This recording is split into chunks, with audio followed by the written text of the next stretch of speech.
We're very proud to shout out loud the name of our school, John Moffet. And every day we're proud to say the name of our school, John Moffet. Hello and welcome to the Moffet Tattle podcast. I am Jada Lee. And I am Anija. Today we have a special guest for a special episode.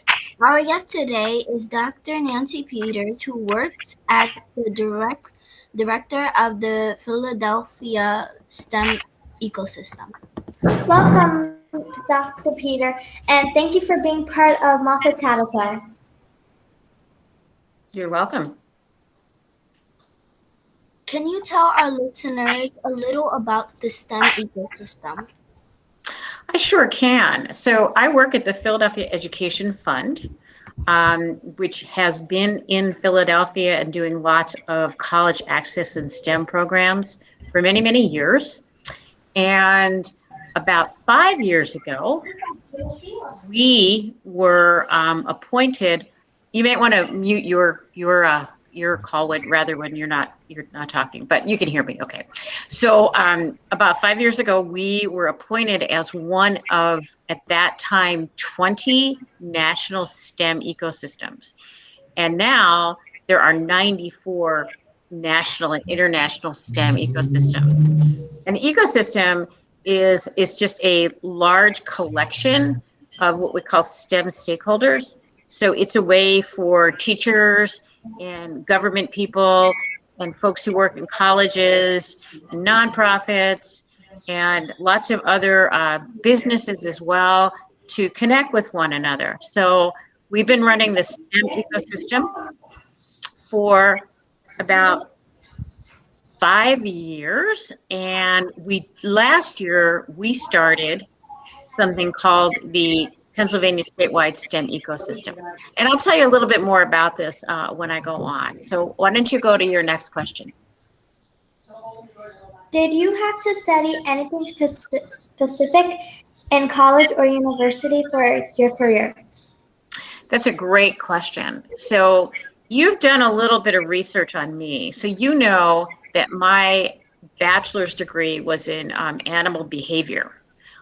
So I just love animals. That's what I've always liked. And so I wanted to study animals. I don't want to be a veterinarian. I knew I just wanted to work with animals in some way. So I have a really good science background, a natural science background. But then I got a master's in education, and then I got a doctorate in education, because at some point I realized that what I wanted to do with my love of animals and science was to be a teacher. So when I got my master's in education, I learned a lot about teaching. And when I got my doctorate and had to write a dissertation, which was a little over 200 pages, I learned a lot about writing and doing research and doing evaluation. So in all of my degrees, they've really helped me in the work that I do today. Do you hold multiple degrees, and can you explain what they mean to you? Absolutely. So my undergraduate degree is animal behavior, and in fact, I created my own major. So there wasn't a major in animal behavior at the University of Massachusetts, but I worked with a program, and I took some courses from zoology and some courses from biology and some courses from animal science. So I created an animal behavior major, which I really still love that work. And then my master's degree was actually in science education, and then my doctorate is just in general education. So I got my doctorate when I was in my 50s at the University of Pennsylvania. And I got it because it seemed like a good thing to do. I didn't need a doctorate for the work I'm doing now, but it's been super helpful.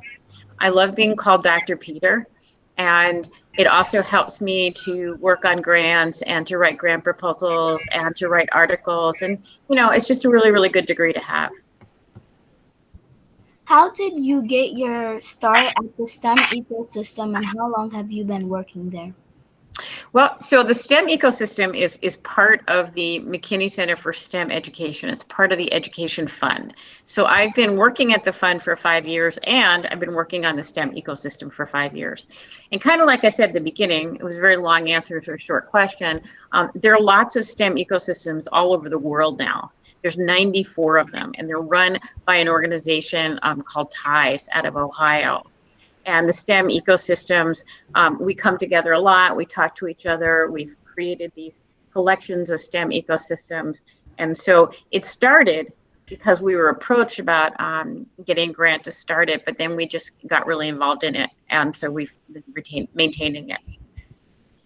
With your background in science, what attracted you to do other areas of STEM, technology, engineering, and math? So I read that question. That is a great question.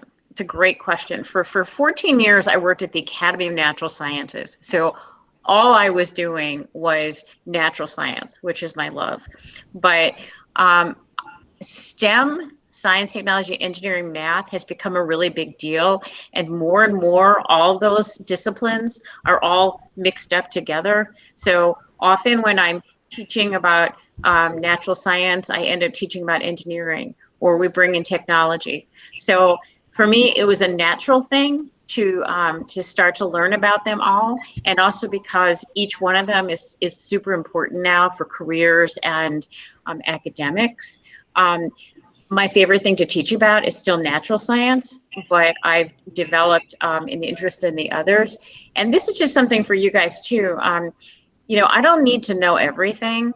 So I don't know a lot about technology. I really don't. But I work with a lot of people that do. And so we often will collaborate on projects. So I bring what I know, and those people bring what they know. Can you please tell us about the STEM Equity Initiative within the STEM ecosystem? Yes. And that is a great question. And so it's sometimes hard to figure out what I do. So I'm the director of the McKinney Center for STEM Education, and we run the Philadelphia STEM ecosystem. And almost 2 years ago, somebody from GlaxoSmithKline, GSK, came to us, and they wanted to know more about the STEM ecosystem. And they studied us for about a year, and they talked to us at the Ed Fund, and they talked to people we work with. And then they made an announcement. And the announcement was that GlaxoSmithKline was going to fund the STEM Equity Collective for 10 years with $10 million. So the STEM Equity Collective is very, very specific. And it's about getting more and more girls and people of color to access STEM careers. So it's a really big project, and it's within the ecosystem, but it's a really amazing project. And so we're partnering with GSK and the school district and lots of other partners as well. So the STEM Equity Collective is about increasing the number of girls and minorities in STEM careers. You also work with PEF, the Philadelphia Education Fund, and the McKinney Center. What does your work there entail? That's a great question too. So at the McKinney Center, so the Philadelphia Education Fund, been around for a lot of years, does a lot of work with the Philadelphia School District, does a lot of work with high school students and college access. My work at the Ed Fund, the STEM work that I do, there's 4 buckets, 4 things that I do. So the first thing that I do is I do a lot of curriculum development. So I write a lot of lesson plans. And I work with people to write lesson plans. Yesterday, I created a quiz for 3rd graders on carpentry. So very, very, very different kinds of things that I do. So there's curriculum development, there's professional development, which is I train teachers. I do a lot of teacher training. And I know you're going to ask me a good question about that soon. Third thing I do is we run a program called Explore STEM Philly. And we get in touch with scientists, and we train them to present to high school students. And I do a lot of the training. And the 4th thing that I do is work with the Philadelphia STEM ecosystem, the Philadelphia STEM Equity Collective, and the Pennsylvania statewide STEM ecosystem. So I work with lots and lots of ecosystems. So I have so many different kinds of jobs during the day. I really like it. That's the way that I like to work. You have teaching experience from elementary levels to adults. Is there a particular person or people who inspire you to become involved in education? Um, you know, when I was studying animal behavior back in the 1970s, and I didn't know what I wanted to do with it. You know, like I said, I didn't want to be a zookeeper. I didn't want to be a veterinarian. I just wanted to work with animals. So I started volunteering in the late 1970s for an environmental education center, a nature center. And that was the turning point for me when I realized that I wanted to combine my interest in animals, my interest in the environment with teaching. Um, I don't, right now, I mostly teach adults. I know you're going to ask me a question about that too, and I'm going to elaborate on that in just a minute. How long have you been teaching youth and adults? What has kept teaching fresh for you? What has been your inspiration to keep going? Great question. You guys have really written some fantastic questions. Um, I, right now, mostly what I do is teach adults. So one thing that kept me fresh, I mean, I taught students for years. I never taught in a classroom, but I taught in a lot of other like nature centers and museums and after school programs. And then working with teachers has kept me excited about my work because then I feel like I can work with a teacher and I can teach them a lot of times what I know. The other thing that keeps it really fresh, and I know you have another question coming up about this as well, is just being able to do so many different things. And so I still sometimes teach. 2 years ago, I taught a series of preschool classes on dinosaurs, you know, because it came up. And I teach a lot of high school students, and now I feel like working with elementary school students. I would say, though, that what keeps it fresh is having a lot of variety and always trying new things. Have you ever felt uncomfortable teaching adults? How did you deal with it? Um, yes, I have felt uncomfortable. I'm going to combine two questions here. My favorite question that I read when you sent it to me was, I think it's like, has a teacher ever disagreed with you about teaching students? Um, so sometimes that can be really uncomfortable. One thing that sometimes happens is that, like for instance, teachers can be kind of disruptive. Like teaching adults is a lot like teaching kids, but you can't tell adults to stop talking. You can't say you're going to do poorly on your exam. You can't send them to the principal's office. So you have to find ways to keep adults interested and cooperating. Um, and that's a lot of what I studied for my doctorate. So when I'm working with adults, what can be challenging for me is when they aren't disinterested, when they aren't following the rules, when one person talks so much in a workshop that nobody else gets a chance to talk. Um, and I've learned a lot of strategies for working with adults because I can't send them to the principal's office. So one thing I'll do is I'll just walk right up behind an adult while they're like doing something wrong and everybody looks at the adult, then the adult stops doing it. Or sometimes I'll just stop talking and the adult will stop doing it. I'm going to wait till you ask the next question to answer the next question, even though I said I was going to combine them. So ask me your next question. Our next question is, do you still teach younger children? Does it matter to you what grade that you teach? I still occasionally will teach younger children when I'm asked to do it because I like it. Um, I love teaching middle school and high school, but I like all ages. And I think it's great that I still have a chance to work with littler kids, even though mostly I work with adults.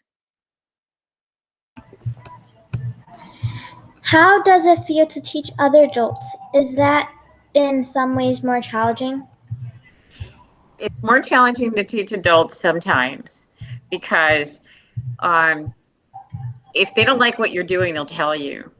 And so again, I've tried a lot of strategies to keep adults interested and also to keep certain adults from distracting other adults. Sometimes on like these webinars, I'm on a lot of Zoom meetings, and sort of managing adults on Zoom meetings is a whole new world for me as opposed to managing adults in real life. And you can't just mute somebody. I mean, you can, but it's pretty rude. So, we try to do, like, we'll say, hey, Joe, that's a great question. Let's talk about that afterwards. Or, Joe, that's a really good question. Let's see if other people have a question. Who can ask a question that hasn't said anything? So we try lots of different ways just to make it fair among adults, and also to give everybody a chance and not like one person distract everyone else. Did your students ever teach you something? If so, what? Oh, my students teach me things all the time. All the time. I can think of so many times that I've worked with students. I'll tell you one example. I do an activity. Mr. Domeno's seen me do it a lot. Like, we do 20 questions. I'll pass a bone around, and people try to understand what the bone is just by asking yes or no questions. And so one time I was doing that with a bunch of high school students, and one student was just writing the whole time.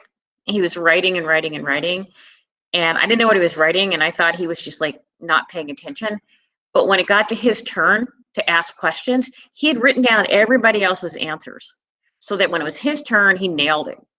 And so what I learned from that is that different people have different ways of paying attention.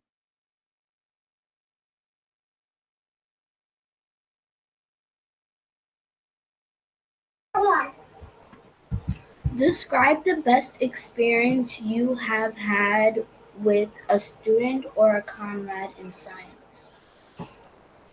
I'll tell you my best experience with a student. I'm going to tell you two. Many, many years ago, I taught a program at the Academy of Natural Sciences called Women in Natural Sciences. It was for 9th and 10th grade girls. And one of the girls was being a real pain. And she was mean to other girls. She actually pushed another girl down. She was just really snarky and surly, and she was very disrespectful to me. And I suspended her from the program. And I said, you can't stay in the program unless you come to my office with your mom. So she showed up with her mom and all the little kids in their family. And I had a really small office, and all the little kids were sitting in all different parts of the office, like sitting on file cabinets, sitting on the desk, because there's really no place for them. And the mom said, I'll do anything to keep my daughter in this program. It's really important. And I said I would give her a second chance. And the next year, the girl that was so disruptive became my assistant. And she was amazing and wonderful. And she wrote me a note and said, thank you so much for giving me a second chance. And you know what? She and I are still friends. It's been like 30 years, and we still stay in touch. And she's a lovely person. So that was really exciting. I would say that was the most exciting thing that ever happened to me with a student. When we did research on you, we found lots of different positions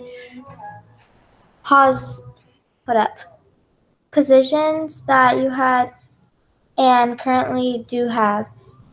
Do you still work all these jobs in one day? How do you manage your time between all of your jobs? So I would say there's two parts of that question. One is I've had lots of different jobs. And so I worked at a museum, and then I worked at the University of Pennsylvania, and then I ran something called the Philadelphia Youth Sports Collaborative. And so all of the different things I've done have helped to make me like a fuller kind of a person. I have very good time management skills. It comes very naturally to me. I love doing multiple projects, and I keep track of everything. I have an incredibly good memory. I don't know why. I say that my memory is my superpower. I remember everything. So it's easy for me, to really do a lot of different things. And it makes my work so interesting. because I'm always doing different things. Sometimes in meetings, sometimes I'm designing quizzes, sometimes I'm putting together a PowerPoint, sometimes I'm writing a grant proposal. I really, really like it. I get everything done. I still enjoy my my free time and my sleep.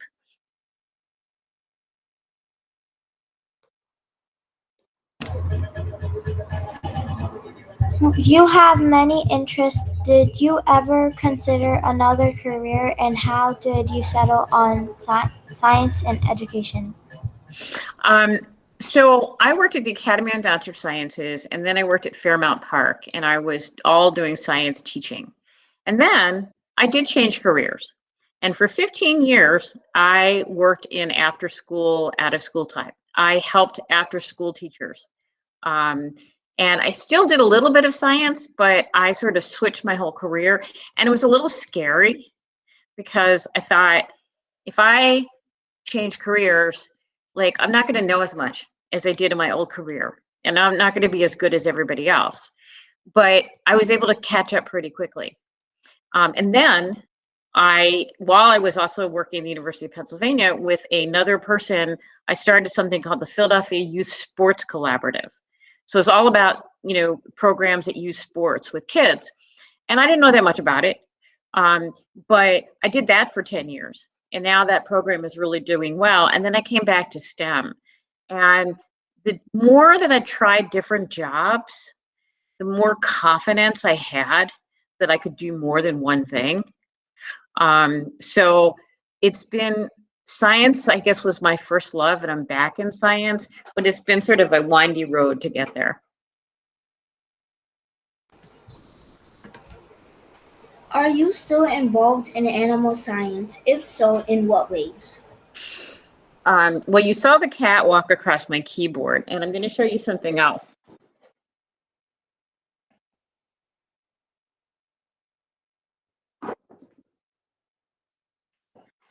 The reason my hair is wet and the reason I asked if we could do this at 1 o'clock instead of 12 o'clock is that one morning a week, I ride my horse.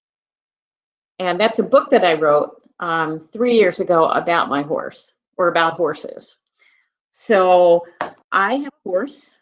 I've been horseback riding most of my life. My horse she lives in Fairmount Park, and it's less than a mile from my house. And I ride her usually one weekday morning and then on the weekends. And that keeps me very involved in nature and with animals. We also have 2 cats, used to have a dog, have a bunch of fish, always seem to be surrounded by animals. And my husband, his background was also in environmental education, and now he's a fundraiser for nonprofits. But when we go camping or we go out in the woods, we can identify all these birds. We look at each other and say, "Who are you?" Because we have this old natural science animal stuff still in our minds.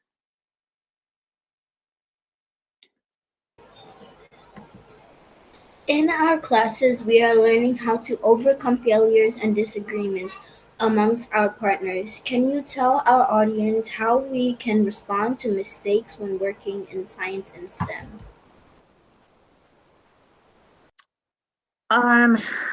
Goodness, I mean, science and STEM are all about mistakes. It's all about experiments. It's all about taking risks.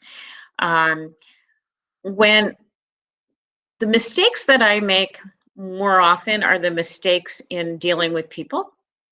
I'll say something that came out wrong, or I'll be critical of somebody when I didn't need to be critical, or I'll talk about somebody, when they're not there. I think those are still the biggest mistakes that I make. And what I try to do when I make a mistake is be honest with someone and say, "I'm sorry that I did that." And even if they don't accept my apology, even if they don't even respond, I try to do the right thing. I think that working with people is probably harder than anything else that we do as adults. And it takes a lot of skill and it takes a lot of experience. How do you avoid getting angry at yourself or your partners when there is a disagreement? I run a lot of programs with a lot of people with very strong personalities.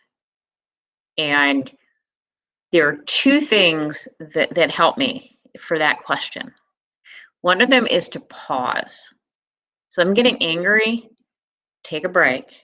You know, if somebody sends me a nasty email, don't respond right away, think about it. If I'm in a conversation with someone, somebody's getting all worked up and everything, and they're making me angry, try to just take a break, take a pause before you respond. The other thing is I've learned over the years that I don't have to correct everybody, even if they're wrong. And if somebody's mean to me, I don't have to be mean to them back. And you know, there are people that I work with that are arrogant sometimes, or just bossy, or just mean. I mean, I'm sure that you guys have friends and relatives and classmates that you don't love, and I try to be a nice person in response. I'm not always good at it, but I'm getting better at it. And I think for the most part, people like that about me because I'm kind.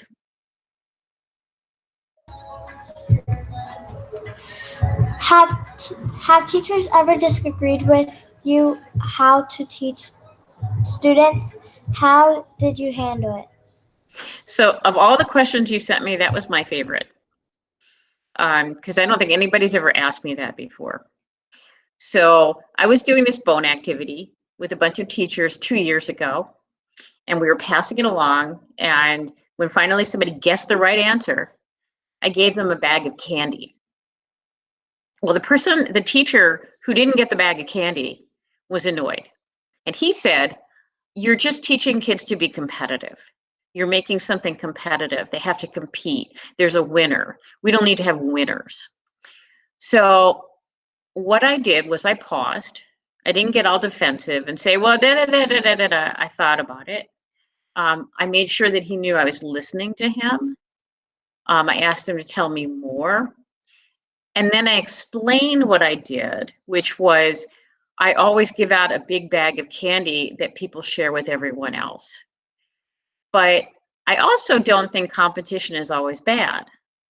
And I told him that. And so we were able to have a conversation about it and disagree, and not me get defensive and him get all angry, but also not take a super amount of time away from the class. And we said we would talk about it afterwards. And that works a lot of times too. Let's talk about that later. That's a really good point. So I don't want to blow them off, but I don't want to get everybody involved in this conversation that's between two people.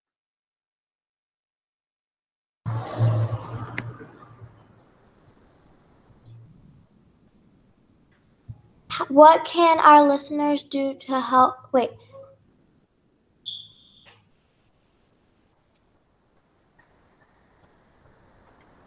We're on a green question. When you see students making a mistake. When you see students making a mistake, do you correct it or let them see the effect for themselves? So often I ask open-ended questions. Open-ended questions are questions that don't have one right answer. Do you know somebody in your neighborhood that has a STEM career? What's an animal that you've seen in the park? Do you have any pets? And all those questions have lots of right answers. So that makes the chance of a wrong answer less.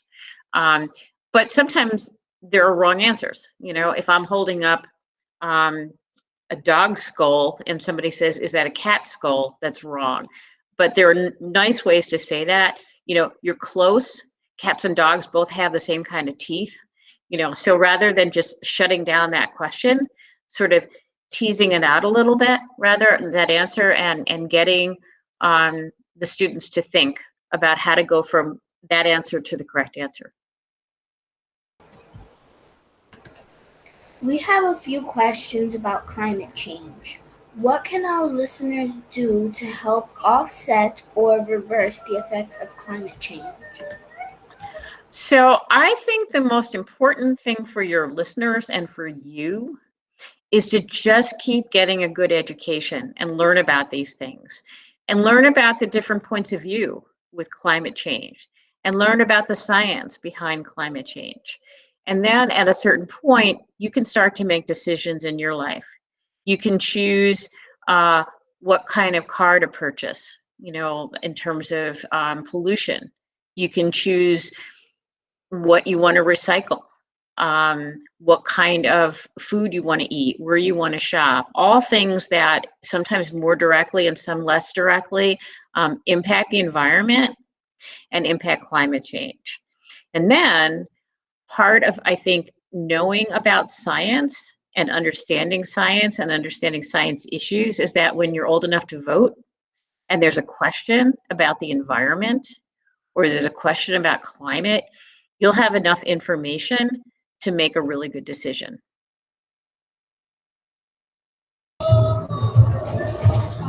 Have you ever done anything to stop climate change yourself? Just in my teaching, mostly in my teaching. When I was an environmental educator for many, many years, I worked at a nature center in Massachusetts. And so much of what we taught was about taking care of the environment. And so I would say indirectly, I have contributed to helping the environment by teaching. And then even now, many of the lessons that I've been writing and the people that I've been working with have had to do with the environment, with solar power, with clean energy. So lots of different ways that you can make a difference. Have you ever worked with colleagues? Have I ever worked? Climate change. What have they done in their effort alongside you? So most of the work I've done is in education, but we work with a part of the school district of Philadelphia, the Green Futures Education for Sustainability, and we're developing lessons with them, and we're working with teachers. One of the cool things that we're doing is that we're working with an organization called Johnson Controls, which does energy, and they're doing clean energy installations in 3 schools in Philadelphia, an elementary, middle, and a high school. And we're working with the teachers in those schools to develop lessons around what's going on in the installations in their schools. We will now open up to the rest of the club for follow-up questions. I would love to hear from the rest of the club and you two also.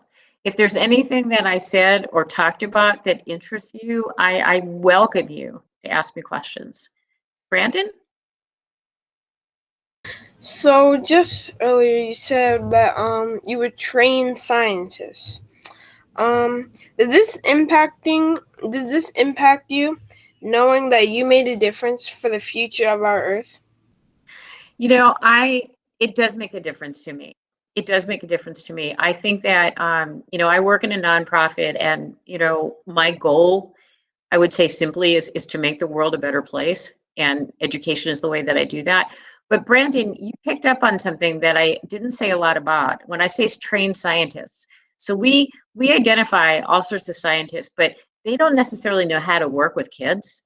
And so what I do is I help them understand working with teenagers and help them understand how to be better educators. And I totally feel like that makes a big difference because the kids or the students get to hear from real scientists. The scientists learn how to be more comfortable and be better teachers with the kids. And then more kids will grow up to be scientists because of that. But also scientists that are already working in corporations, maybe they'll feel a little bit more welcoming to young people or feel different from them. Yeah, is it Jada Lee? Yes. So earlier you said you go for rides on your horse. Were you self-taught or did somebody teach you? I could talk about my horse all day. I have been riding horses for almost 40 years. And this book, which is looking upside down on your thing, it's called 20 Horses. It's about all the horses that I read before I actually rode before I bought my own horse. And I've ridden in the country, I've ridden in the city. I've ridden on trail rides around the world. And originally, when I was growing up in Philadelphia, I was taught how to ride. And I was taught how to ride English, which is, kind of a fancy way of riding. But then I lived in New England for a long time, and I rode Western, which is a different kind of riding. And then I started riding bareback, which is just riding with a pad or nothing on the horse. So over the years, at this point, I'm pretty much self-taught. I'm a very adventuresome rider, so I still ride bareback. I ride without a saddle. I ride on the trails. For the most part, I ride pretty well. If I didn't ride well, I would be falling off my horse at this point. But sometimes I'll take a class, just like everything else. And a week and a half ago, I took a class on horseback riding with a bunch of other people. And they gave me a lot of lessons, and it helped me. Mostly about sitting up straight, putting my shoulders back, not slouching, and tucking my butt underneath me. So I'm mostly self-taught at this point, but I always use a little bit of refreshers. Go ahead. Would you say it's more comfortable riding without a saddle or with? I am much more comfortable riding without a saddle because I've been doing it for so long. And when I ride without a saddle, I can be much more in touch with the horse. She can feel my legs and little things like that. But you have to have the right horse. I mean, some horses are just either super uncomfortable because they're bony, or they're wild and unpredictable and you can't stay on them. My horse Cheyenne is so steady and so thoughtful that I can ride really comfortably bareback. When I ride with a saddle, which is like once every 2 years, I'm sore the next day. Ronaldo, what's your question? When you were ever riding your horse, did your horse ever lose control of itself? Yeah. When I first got her, she was nervous about leaving the barn. She made friends in the barn right away, and she wouldn't leave, and she got really upset.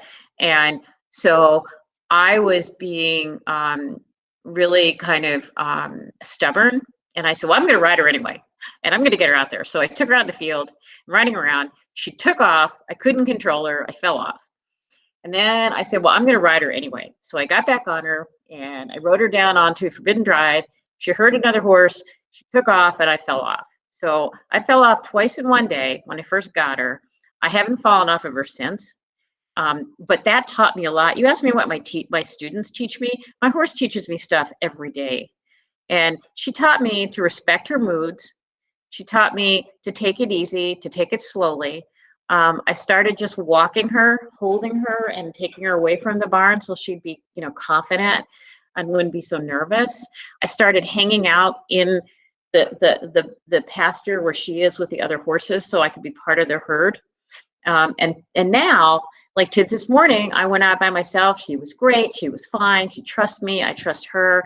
It's such a good lesson in just going slowly.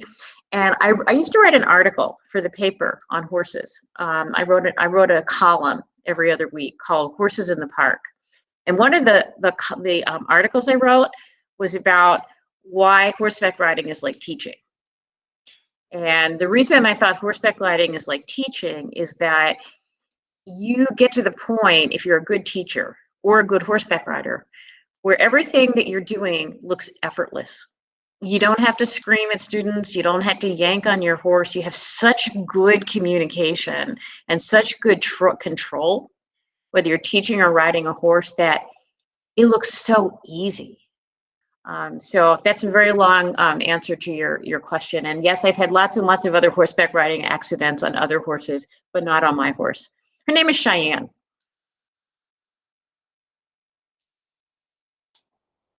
So I have a question for you guys, all right? So you put together these incredibly good questions. I mean, they were really good and thoughtful. And the two of you did a fantastic job of asking the questions. But I want to know, what about science or STEM interests you? And Do you think that you ever want to have a career in STEM or a career that involves STEM? And if you don't, that's okay. There's no right answer to this. So what interests you about all this? Go ahead, Jada. What interests me in like science is the fact that science is unpredictable, and if you're doing like an experiment, you would never really know what the results will be. So say you're making a volcanic eruption, it could explode or it could just not, and it's just really unpredictable, and I think that's just my favorite part about it. That is so cool. That is so cool. And the question that you asked me about making mistakes, and I said science is all about making mistakes. It's all about taking risks. And sometimes things work out really well and sometimes they don't. And in my career too, I've started things that have been a total flop, didn't go anywhere. And I've started other things that have been really amazing. So that same idea, I think, will take you right through your career. Who else? Something that you like about STEM or science? How about Ronaldo and then Ania? Is that how you pronounce your name? Okay. And I Ronaldo. do. Okay, got it. Ronaldo first, though. I saw his hand first. That in science that it could help the environment a lot. And that's really important. That's always been, even though I've had all these different jobs, caring about the environment has sort of been a constant with me. And how about one more question? Go ahead, sweetheart. Probably because when you're doing science and you don't know that much about science, you might think some things are like you're unpredictable, like you don't know what's going to happen next. But when you're doing science, you could find out all the answers and you'll know a lot more stuff. So I'm going to tell you, I think that's great. Oh, Jedele, did you want to say something else? Go ahead. Yeah, so when we're in class and we're doing science, we did an experiment to see what chemicals can turn a dull penny, to its natural shade of color. And we figured out that vinegar actually helps dissolve the rust on the penny. And I think that a lot of people were thinking like soap and water and like hot water, but when we tried that, it didn't really work. And nobody really predicted that vinegar would work as much. But when it did, everybody was like really shocked about the final results. And you know what? You reminded me of the last story I'm going to tell you. You asked me what was like my favorite experience with a student, and I told you about the woman years ago who came in with her mom. When I was between jobs, I was offered a job at Temple University as an adjunct professor, so just coming in and teaching a couple classes.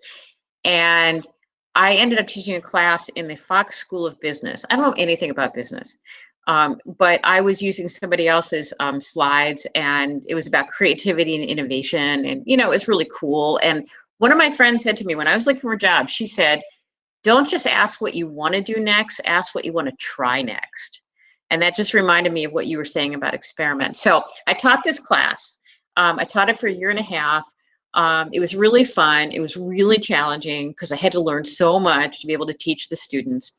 There was one student who he didn't do most of the quizzes. He missed a lot of classes, and he had an opportunity to rewrite his paper, but he didn't.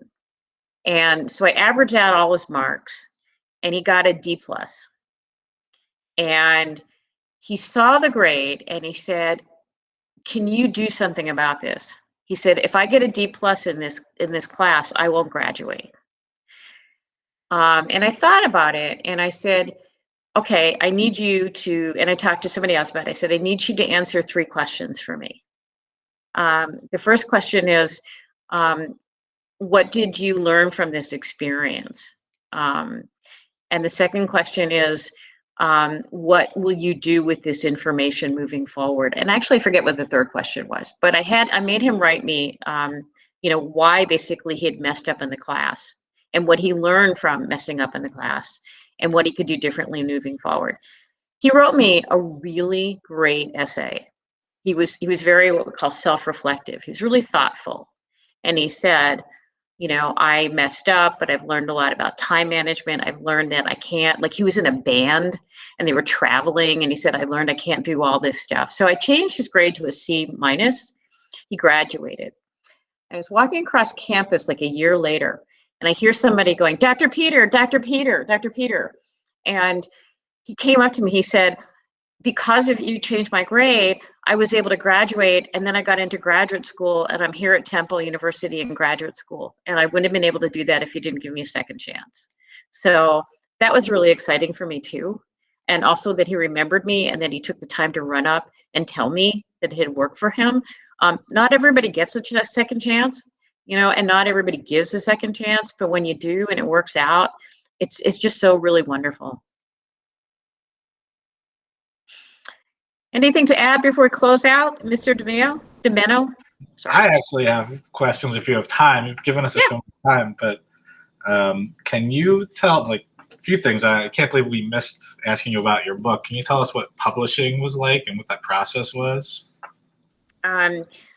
Yeah, it was really interesting. I had been telling stories to my friends about horses for years. And then one day I thought, I could write a book. In fact, what I really thought was if Keith Richards could write a book, I could write a book. Keith Richards from the Rolling Stones. I said, anybody, I could write a book. So I just started writing. And each chapter was a part of, you know, like a different horse. So there's like 20 chapters and each one is about a different horse that I rode. And I just kept writing it. I kept writing it. I didn't think about publishing until I wrote it. And I had several people read it and help me with it. And so I finally had the draft of my book. And then I started talking to editors. And then I started talking to people that publish books. And somebody said, you need to take a course on writing a book. I was like, no, I don't want to do that. So I decided to self-publish, which was really easy. But I hired somebody that knows how to like format books. So she, you know, she knew how to do the picture on the front. She knew how to do the words on the back. She knew how to set up all the different chapters. What was really fun is that I had pictures of horses and me from like years and years ago. Like this is 30 years ago, me standing there with a horse. So I was able to put in pictures of all the horses that I had ridden. And then I self-published. And actually, one of the things, the thing in the back, which I wrote, said, Nancy Peter, this is her first and last book, because I never want to do this again. I've sold several hundred copies of it, and half of the proceeds from this book goes to Fairmount Park to support the stable. And I've given away a ton of copies to my friends, just about, you know, just because they like it and everything. And a lot of them are in the book, which is really cool. Do you want me to read you a little bit from it? Please. Yeah. Okay. I'm going to read you the part that I usually read. This is about Andy. So this was when I was in college. And let me see, I have a picture of Andy right here. Andy was not the prettiest horse in the world. This is Andy. That's when I first learned how to ride Western. And then this is me on Andy. And this is like 1975. All right. So here's a story about Andy. Let me see. Soon after I settled into my dorm at the University of Massachusetts, I saw a newspaper ad for a horse to ride. It was brief. Gentle quarter horse available to ride, $30 a month. So I went to the house. I'm going to skip a part, and I met the people, and I had to do a test to make sure that I could ride the horse. Andy was Kathy's horse, and Bill was her lanky and quiet ranch hand boyfriend. Andy was a plain chestnut quarter horse, and chestnut is like all red all over, with a brick red body and matching mane and tail. Andy was a typical cowboy quarter horse with a solid, calm temperament and general common sense. He also only knew how to ride Western.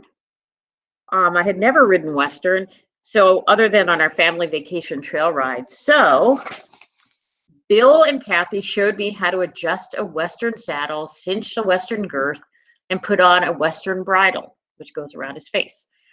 They pointed me to the fields behind their house and told me to ride between, never ever through the farmers' fields. Then they stepped back to watch me. Riding Western for the first time was a lot of fun. Andy's Western saddle was much larger than the refined English saddle I was used to. It had a large horn in the front and thick wooden stirrups. His bridle was a bit different as well. It didn't have an extra leather strap, and the reins were longer. Kathy and Bill showed me how to keep the reins in one hand rather than in two, and how to steer that way. Andy and I walked and then trotted out and down a path between two of the fields. Again, I was taken back by how lovely everything looked. The yellow, the red, and the orange.